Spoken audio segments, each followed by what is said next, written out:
So we're going to be making a double slotted treat box, and this is made using the little treat box die. So if I find the original,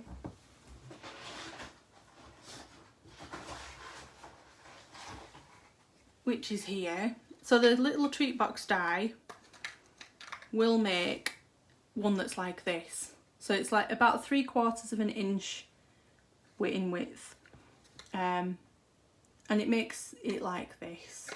So same as this one, looking at it from the front, except I've doubled the depth of mine, and I've not done anything magical. All it's done is it's given it an extra slot. I'm not sure if you can see it at that angle there, but yeah, all it's done is giving it an extra slot. So the method I'm going to show you this evening could actually be done 2, 3, 4 times, and give yourself as many slots as you want, I suppose. And I'm using the coloured paper stacks from the 6x6 stacks that we have. I think this one is the bright stack. So this one was Real Red, this one was Pacific Point.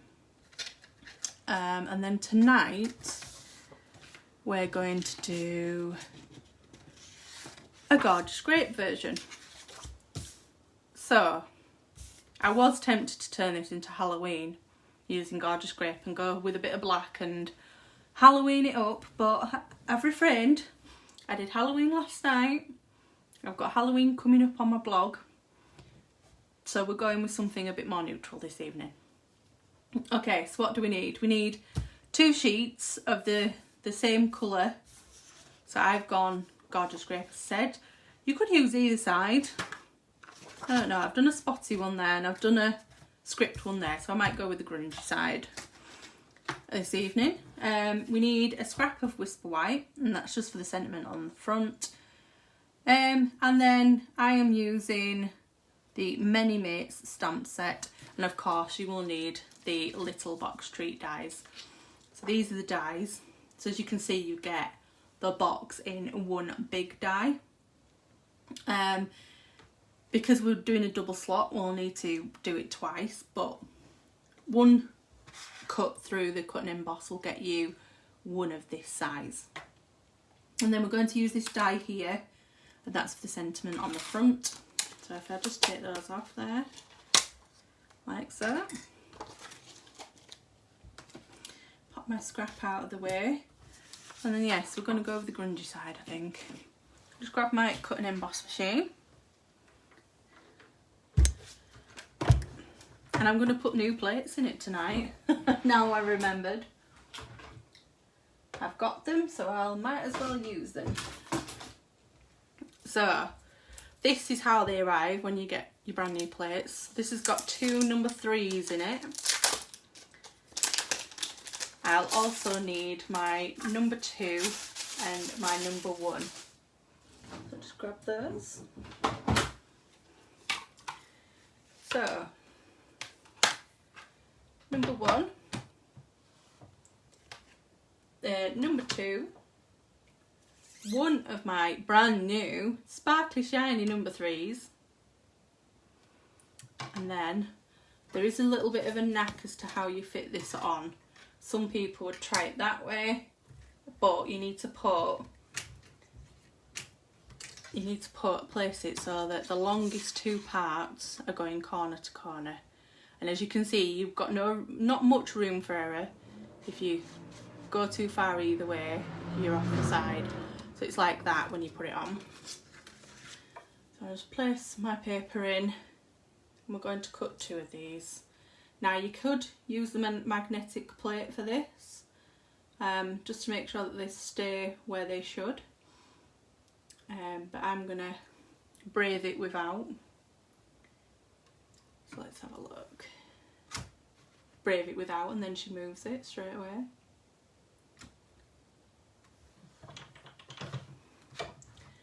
And that was a classic example of why you use your magnetic plate. And I know Debbie's watching, she'll be laughing at me on the other side.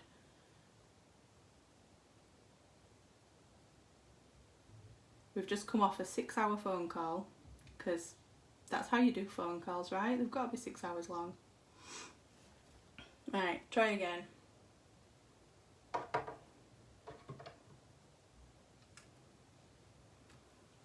There we go. Right, so we'll pop that through.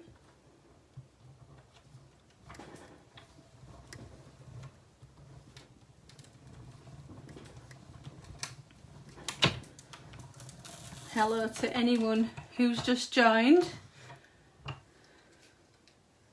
I told you Debbie would be laughing. That's what she does. She's here for the moral support, but really she comes along to have a good giggle at anything I do wrong. They're just an added bonus when I go wrong. So pop that one to one side and we'll do the second one. Knock those pieces into my bin so they don't get in the way. We'll do this second one. So again, just pop that on corner to corner, lining it up so that you get it all on the paper at once.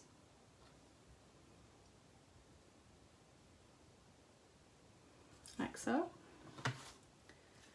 Yes, here for the lols. Yeah, that sounds like you. Right, and then through we go again.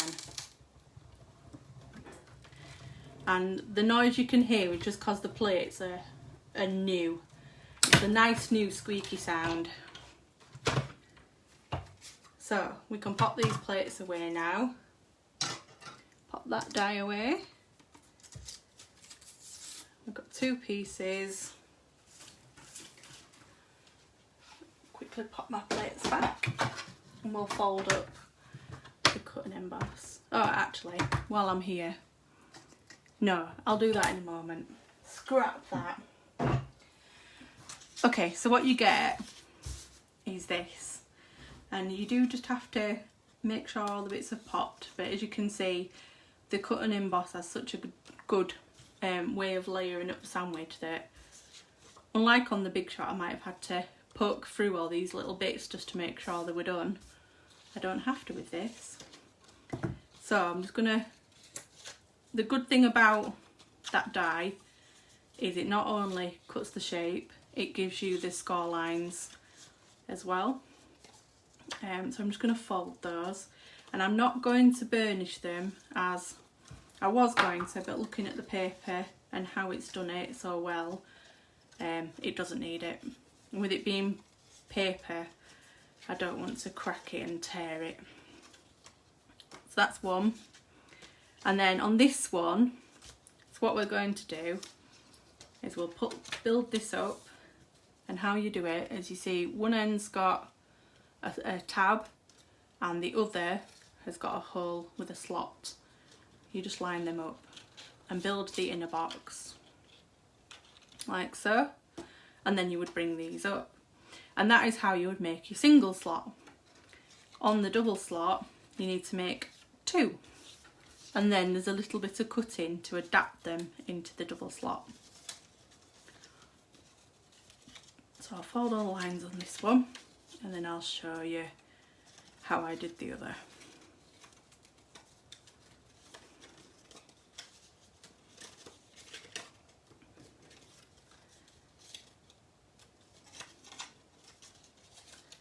Like so.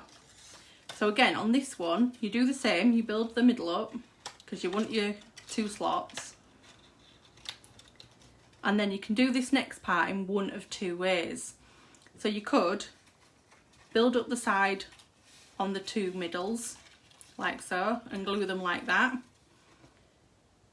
And then you could still have the ends come up and keep them as a full thing, like so.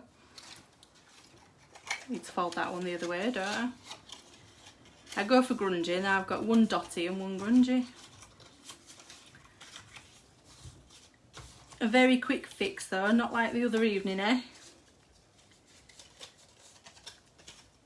So, what I'm going to do though, however, is I add a bit of glue to these when they're slotted together, because otherwise they sometimes bend in and you get that bit of a nasty bit of a nasty kinkage in the middle there.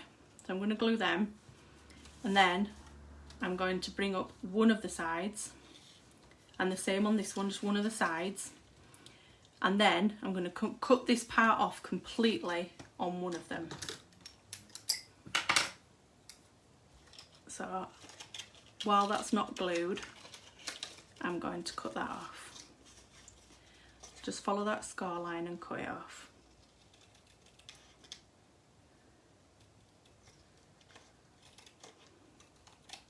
I'm not even acknowledging you, Debbie. Good evening, Julie. I hope you're well. So then what we do, we bring them back up, and then that will sit on there, and then when we've glued them, we'll trim the excess off of this one. So let's get gluing. So what I like to do is just place a little bit of glue on the inside where the tab is going to sit. And on this one, I'm going to use my normal seal as it's only paper. So where the slot is here, I'm just going, where the tab's going to come through, I'm just going to place a little bit of glue so that the tab and the slot stays together. And that's on both sides. Has that done it? Like so. So then when I pop this tab through, I can press that onto the glue on the other side. And the same on this one. Pop that tab through, and I always pop them through from this side into the container, and then I'm going to glue that there. And then you just need enough glue so that it can stick on the front there.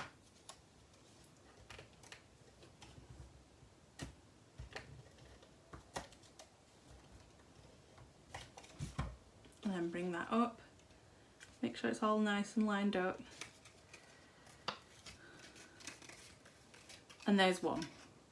And then we just need to repeat that on this one, but don't put anything on this.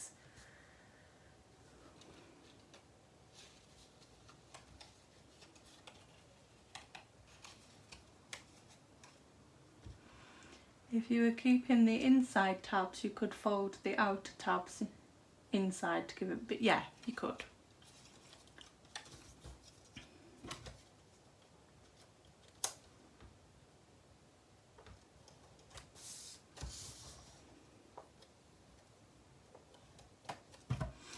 So again, slots on both, in and just glued. And then I'm going to add my glue to this one, and then I'm going to add a strip of glue there ready to stick this one on. But I'm also going to use a bit of Tombow just to glue them together because you can't apply the seal.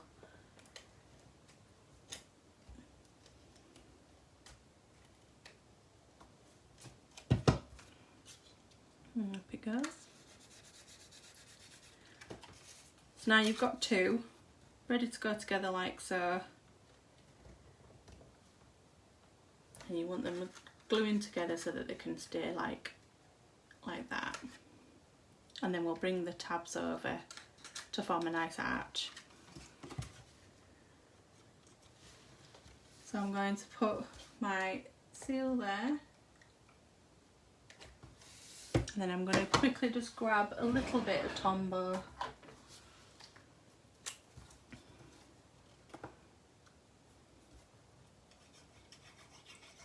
Just pop that over the front there.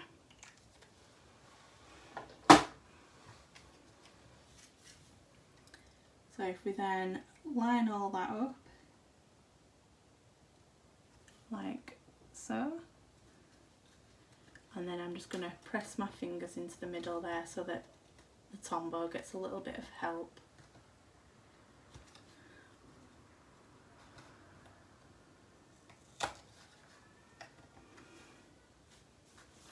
And there we have it. So we've got this excess piece here. I'm going to now just trim that off using my snips. There we go. And you could reuse that in a way, I suppose. I don't know how, I haven't thought that far ahead, but you could. So then, you've got your little box here. What could you put in it? You could put Biscoff in it. You could put any sort of small, thin type treats. I'm trying to think of what I've seen others put in theirs. Some have put those really thin sanitizer bottles in them, but I don't think the paper would necessarily give it the strength it needed. But Biscoff's a good one.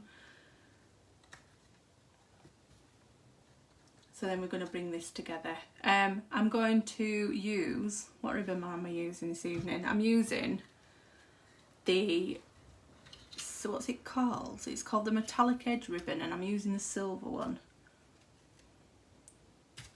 Yeah, chocolate coins would be good. Just give myself a better edge there, because that's a bit frayed. Chocolate coins, or at Christmas you get those little Santas that you can hang on the tree that are quite flat and thin. They could go in there. Yeah, you could fit quite a few different things inside.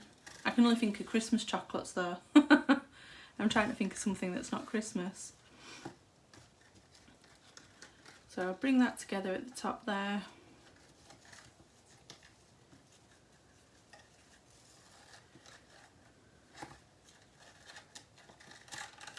And don't pull too hard because it's only paper.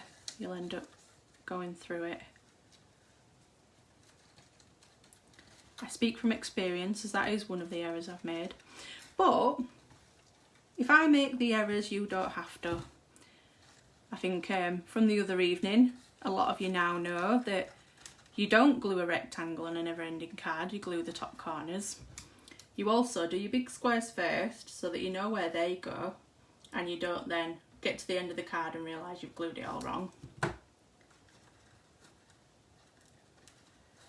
there we go, that's how it looks so far. We've got this gorgeous silver and white ribbon on. And then I've got the Many Mates stamp set. So this is all sentiments, this is a cling stamp set.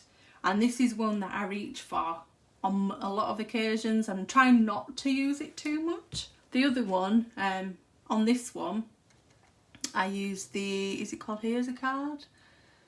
Where is it? I think it's called, oh no, sorry, Banner Year, this one, for those. And then this one was from the Arranger Reef and Banner Year, because I wanted to fill a little bit of the white space at the top.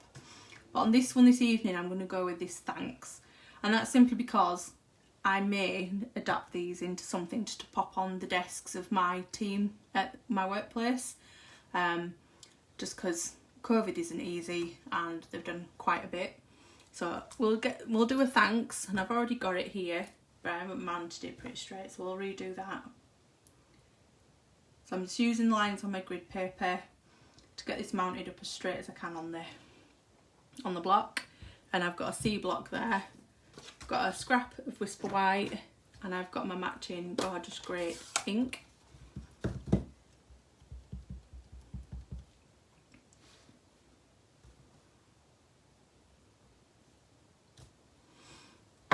So stamp that down, and then we're just going to quickly run this one through the Big Shot as well, with that circle that I noted earlier. We'll just grab that back.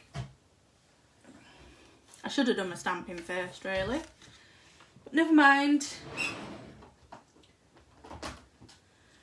So plates back in the same 1, 2, 3 that we had earlier, and then we'll pop this on the top, line that up.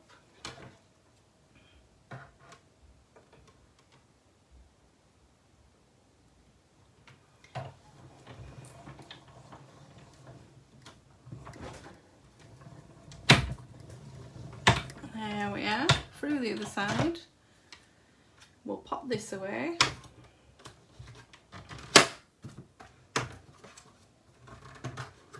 And as you can see, one of my kids have decorated mine.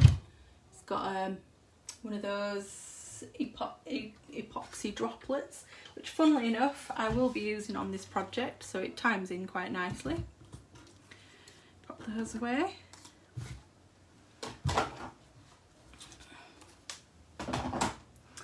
Okay, so my ribbon and the way I've tied it have decided which side is the front. So it's something to be mindful of when you pull that together. And then we're just going to pop this on, and I'm going to pop some dimensionals on the back. Oh, my last two. Oh no, there's one more up there. Last one's almost. Get the backings off. And then, as I just mentioned, we're going to be using the, they're called Frosted and Clear Epoxy Droplets. So there we go. I want that bow to stop tilting. I don't think I'm going to get it to do so though, am I? Oh, winner. Give that another snip there. Right, okay, so grab my droplets and my piercing tool, and I'm going to draw, put one of the big ones. I don't know, put it up there. We'll put it up there. Get a smaller one and put that with it. And then another small one down off the bottom there. So there we are. 3 very different ones using different supplies, but it just shows how with a little adaptation and just cutting off a little part of it, we've gone from a 3/4 to a double slotted, should be 1.5, yeah. And then a Christmas version there, so I've used the Snowflake Splendor ribbon on this one, so you should be able to catch that like an iridescent glimmer to it. And this one I've used the seam crinkled seam binding ribbon on there, but they're all just using the Brights DSP colour stack. I'm just showing how you can use them in a different way. So I hope you've liked that. What have I got tomorrow? Tomorrow is my final project of this series. So the 7th and final project, and tomorrow I'm making a hexagonal pencil pot. Hi Janice, how are you doing? So yeah, tomorrow we're making a hexagonal pencil pot. It's a fairly simple project, but it's inspired by a craze that my daughter's into, so I'll reveal more about that tomorrow evening. Just a quick reminder that there is a giveaway currently on, and that will end tomorrow night also. So any comments on my blog posts, any birthday party related Facebook post, any birthday party related Instagram post, every comment will get one entry into that prize draw. The prize being the Box of Sunshine paper pumpkin kit, which I will send to you as the winner. So any comments get you one entry into that draw. Every comments on these videos, so even if you've just said hi, you'll be entered in. Every order placed by a customer of mine will also then receive 5 entries into that draw. The draw will be made on Monday the 14th of September, and I'll announce it on my Facebook page here.